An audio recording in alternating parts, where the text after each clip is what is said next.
За hello guys, hello.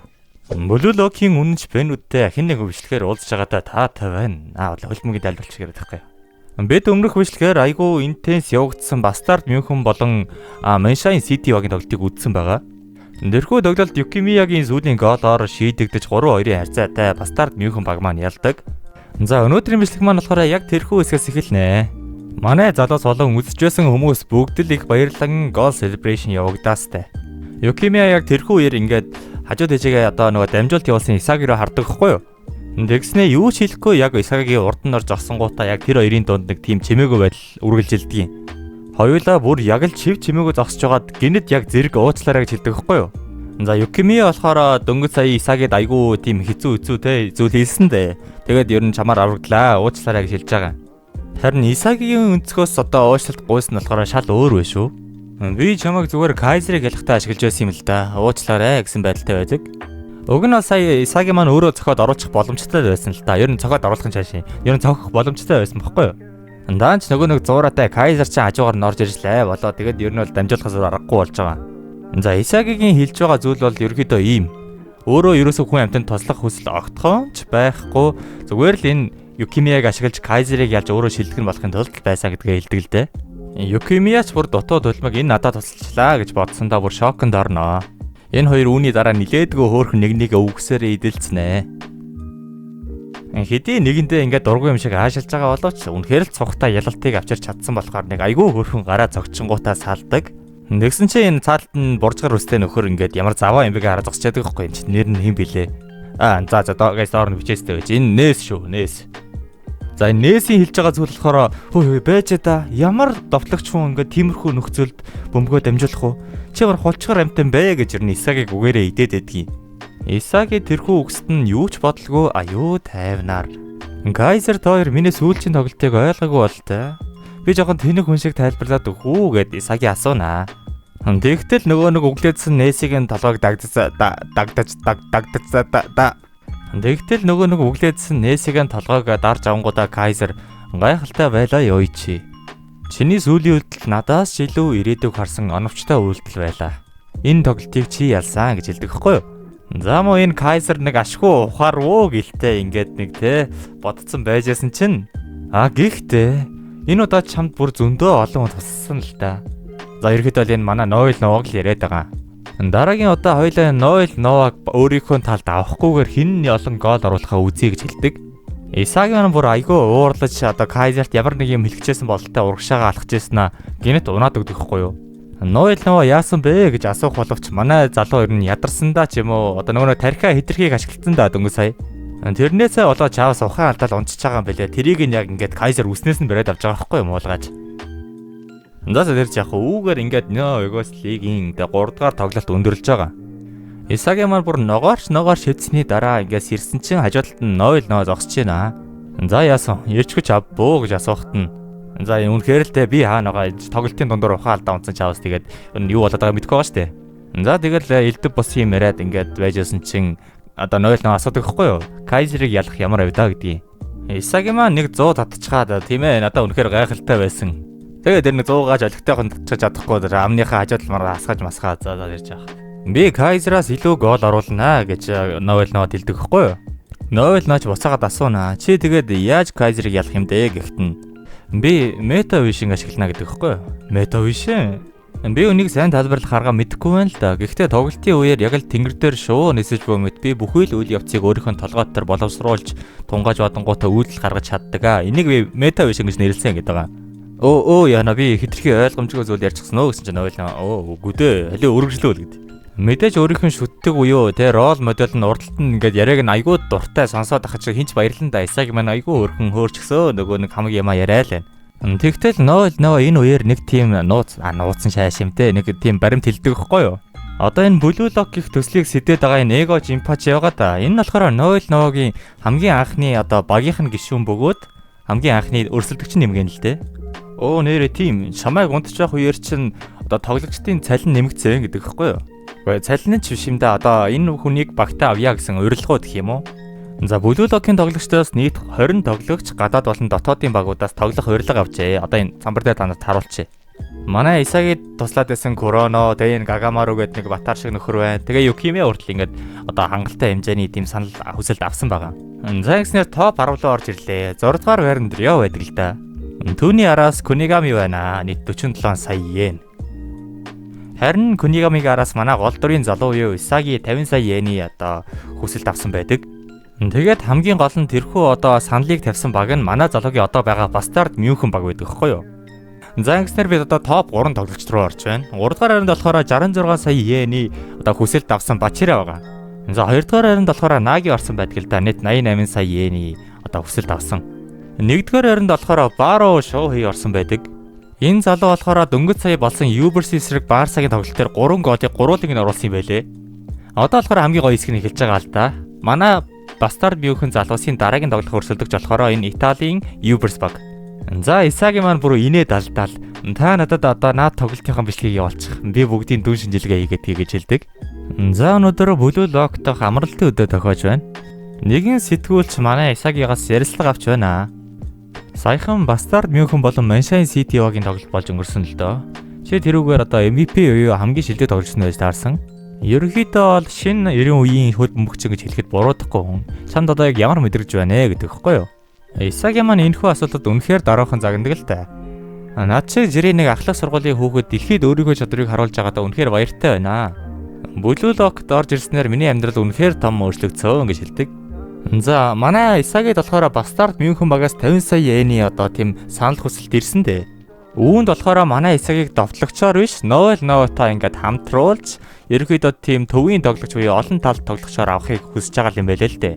Гэхдээ манай Исагигийн хувьд бол тэгэж хүний боол барлаг болж те ардан тоглох хүсэл ерөөсөө байсангүй. Би зөвхөн довтлогчийн хуваар л про тоглогч болно гэж хэлдэг. За мэдээж тэрхүү довтлогчийн нүүр царайгаа харуулахын тулд бол манай залуу Кайзераас илүү оноо авах хэрэгтэй. Энэ талаараа болохоор хөтлөгчд нь ямар ч цензургүй шуудхан л хэлж орхино. За тэгээд нэг хөөрхөн гар мар барьчихаа. За сайхан ярилцлага боллоо гээл тэгэл баярлалаа гээл болцсон салжаад байхгүй юу? Тэгсэн чинь Исагигийн өгсөн яриа Корона болын энэ халзан нөхрийг ч одоо ингэ гэдэг үлээ бүү мэд. Энэ хоёр болохоор үүдэн дээр ингээд сонсоод сууж исэн юм байлээ л дээ. Йоо чи өстө гал ярилцлага өглөө шүү дээ. Ямар өөртөө ихтэй юм бэ гэсэн шиг байна. Ажуудлаас нь Райчи гэдэг энэ шар өстэй нөхөр гарч ирдэг л дээ. Нөгөө нэг байдг л ууртаа царайгаа гаргачихад би чамайг өстө дарж аваад шилдэг нь болно. Исаги гэж нэг хөөрхөн тэ уур гарангуудаа явдаг гэхгүй юу? Исаги маань ч гэсэн айгүй даруухан инээгээд би чамайг хүлээж аяа гэсэн шиг өнгөрөн л дөө. Байж та энэ юу гэж байгаа юм? Би бол харин тийм ээ. За ер нь нэг тийм секси хөлбөмбөгийн машин л болох юм шиг байна. Маа халзан нөхөр ч гэсэн би ч гэсэн бэлтгэл хийх юм байна гэд яваад өгнө. Тэгтэл Исаги маань бүр гэнэт сансан бололтой Юкимия хайцсан гэж коронавигоос асуудаг байхгүй юу?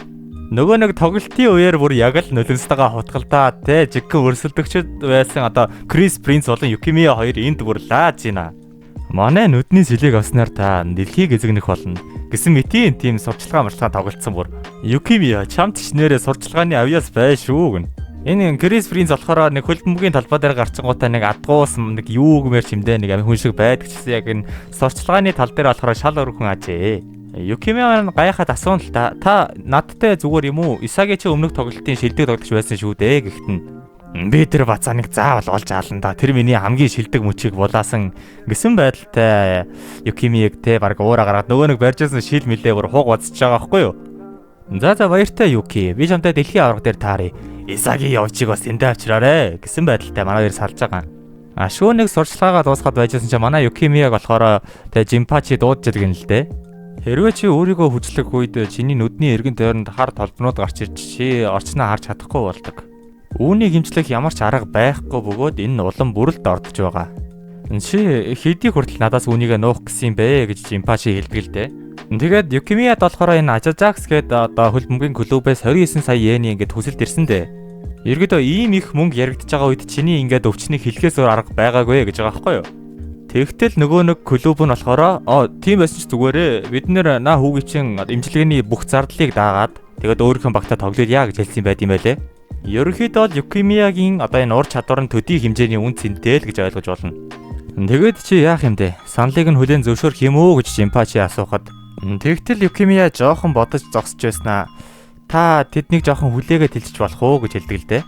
Мэдээж энгийн хүн байсан бол энэ гайхалтай боломжийг хизээж алдалгүй эргэлзэлгүй зөвшөөрөх байх л да. Гэхдээ миний ингээд тийм доторх одоо чадвар бүрэн гарч ирээгүй байна гэж өөрөө үздэг байхгүй юу? Яг л тэр хамгийн сүүлийн голыг Исагигийн тосламжтай хийсэн дээ.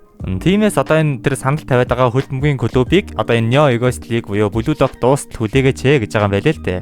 Ингэснээр би өөрийнхөө ирээдүг өөрөө бүтээж чаднаа гэдэг. За шинэ chapter буюу 206 дугаар chapter дээр бид Hiyori Yogi тоглогчтой танилцсанаа. За энэ залуугийн маань аав нь болохоор Японы жуудогийн авраг, ээж нь болохоор өндөр өсрэлтийн 2 дугаар байр юм байлээ л дээ. Ерөнхийдөө бол тийм айгүй авьяас чадвар те ундргаар ингээд бэлгсэн хүү байгаа байхгүй юу? Тиймээс энэхүү хүүг бүр хар багаас нь л хөлбөмбөгийн спорт буюу одоо дэлхийн хамгийн алдартай спортоор хичээллүүлж одоо энэхүү номер 1 гэх позишныг авахулах гал хичээгээд байсан юм байна шиг байгаа. Багтаач аваас ингээд аав ээжийнхээ баярлсан царайг харах гээл ингээд хөлбөмбөг тоглоод ингээд ялаад яваад байсан юм шиг байгаа. Гэхдээ тэр хүүхэд нь ингээд амжилт үзүүлэхгүй байгаагаас ч тэрөө эсвэл одоо ингээд бэлтгэл нь буруу байгаас ч юм уу ингээд аав ээж нь үргэлж тэр тал дээр ингээд хэрэлддэг байсан юм байна. Тэгээд бүр нэг галзуу солиотой юм шиг хэрэлдэж байгаа. Тэрвээ чи наа хүүхдээ дэлхийн номер 1 болохгүй бол би чамаас сална гэд хэлсэн юм байна л та. Маа Hiyori болохоор яг тэр сална гэдэг үгийн сонсонгуудаа тэр хойшоогоо тэ шатнаас унтж байгаа байхгүй юу? Аав ээж хоёрын тэр хөлн гимтсэн байгааг хараад бүр айгүй санаа зовоод эмнэлэг дуудах уу яах уу ийх үгээд болцсон байгаа. Яг үүгээр манай Hiyori хүү маань ингээ бодчихж байгаа байхгүй юу? Энэ хоёр үнэхээр надад өөр огтхож хайргүй мэ те. Энэ хоёрын хайрлаж байгаа зүйл бол миний одоо тэр цосонд байгаа ген буюу таалантай чадвар гэдэг байгаа. Хэдий аав ээж нь өөрийг нь хайрладгүй гэдгийг мэдсэн ч гэсэн одоо гэр бүлээ бүтэн байлгахын тулд манай хүү ингээд үргэлж хөлбөмбөгөө тоглосоор л байж л те. Тэгээд нэг өдөр одоо хотынхон лиг тоглож байгаад энэ нэг Карасу Тобито гэдэг энэ нэг залуудад танилцчихсан юм байна л да. Чамд үнэхээр гайхалтай хөдөлгөөн, хурц хараа, дүн шинжилгээ их чадвар буюу одоо те. Асар олон тийм таалантууд нь байгаа хэрнэ чи яагаад хөлбөмбөгийг хайрладаг юм бэ гэж асууж байгаа байхгүй юу? Hiyori маа ч байсан айгүй хөөрхөн хүүхд юм аа. Өө чи яаж мэдсэн бэ? Ямар гайхалтай юм бэ гэхтэн. Наа чи харахад ойлгомжтой л шүү дээ. Чи ийм хөлбөмбөгийг хайрлахгүй тоглолтоогоор миний өдөөс ялна гэж öelд ерөөсөө том эндүрч байна да гэдэг хэвгүй юу? Ингэснээр Hiyori маань энэ залууд одоо нэг бүхнээ ярьж байгаа маа. Аав ээж нь хэтэрхий том хүлээлт тавьдаг. Тиймээс яг жинхнээсээ хөлбөмбөгийг хайрладаг вэ гэд. Тэгсэн чинь энэ залуу бүр шууд хэлдэг л ши юу яриад байгаа юм бэ? Юу хүмүүсийн хүлээлт чи наадхаа хойсон тавил та. Наа чи хинт хэрэгтэй. Чи ихлэд өөрийгөө олоогүй яаж бусдын хүлээлт тариулах юм бэ? Явахын юм ярьдаг хэвгүй юу? Мэдээж Hiyori энэхүү үгсийг ойлгоогүй шүү дээ. Юу л өөрийг нь те чи өөртөө итгэхгүй байгаад хэлчихээр угаасаа хүн яаж ойлгох вэ? Тэ нэг бууддаг зомби момбитэй тоглоом тоглож байгаа аав ингээний дараадсан чинь нэг буудч марч төсөөллөд манай залуу төрнөө. Тиймээс энэ Hiyori гэх залуу энэ Blue Lock гэх газарт зүгээр л тэр аав ээжийнхээ өндөр хүлээлтээс зүхтаах гээд ирсэн байлээ л дээ. Ийм бодон ингээд өнгөрснөө өөрийнхөө дотор хуучлан суухад манай Исагийн эренгүүтээ хоёулаа цог бэлтгэл хийх үү гэж байгаа. Харин яг энэ хүүээр Германы бүсэд маань нэг хоёр залуу ярилцаж байна. Нэгийг Нээс гэдэг, нөгөөх нь харин Kaiser гэдэг. Одоо харан санаатнууд чиг юу төлөвлөд байгаа юм болоо? За юугаар төлөвлөх вэ? Энэ хоёр тэгэл нэг атаархсантаа манай Исагийн тоглолтыг үзэж байхгүй юм уу юмнууд. Би эхлээд энэ нэг нөхрийг харахад юу гэж нэг жулдраа батсан байл гэж бодсон л да. Гэхдээ сүүлийн тоглолтын үед тэр миний бодон төсөөллөөс хамаагүй илээд авч чадсан. Тэгээд Kaiser болохоор Нээсээс асуудаг байхгүй юу?